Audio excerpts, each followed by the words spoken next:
Can you elaborate a little bit on how the middle class contributes to the success of Asia, and going forward, how we can make more contribution to the global peace? You are absolutely right.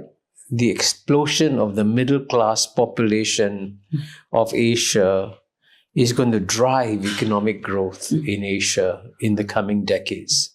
And just to give you one statistic, if you add up the population of the three major growth areas of Asia, China, India, and ASEAN, I call them the CIA countries. CIA is not Central Intelligence Agency. CIA is China, India, ASEAN. Now, the total population, 1.4 billion people in China, 1.4 billion people in India, almost 700 million people in Southeast Asia, total population comes to 3.5 billion. Now, out of these 3.5 billion people in the year 2000, only 150 million people out of 3.5 billion people enjoyed middle-class living standards. But that number of 150 million exploded to 1.5 billion by the year 2020. And by 2030, it could reach anywhere from 2.5 to 3 billion. Now, the world has never before seen such a large explosion of middle-class population of the type and scale that we are seeing in Asia today. So that's why I say that Asia represents the future, because it is this middle class population of Asia that is going to drive the economic growth of our region. That's wonderful. 10x growth in the middle class in the next decade. And it's good for Clip.com. It's very good. Our team needs to gear up to address the market. Many focus has been paid to China and India because these are the two most populous countries.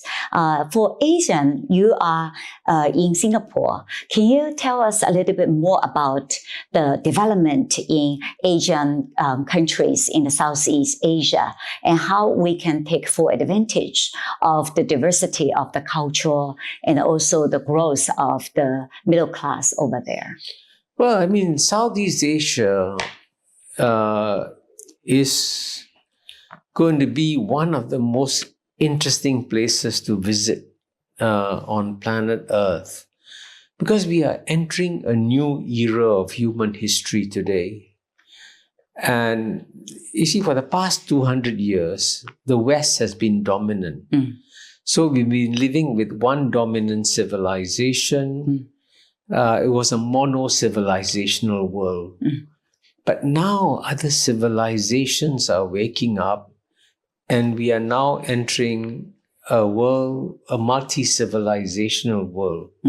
Now, to understand this multi-civilizational world, the best place to go to understand it is Southeast Asia, because Southeast Asia is like a small multi-civilizational laboratory of the world.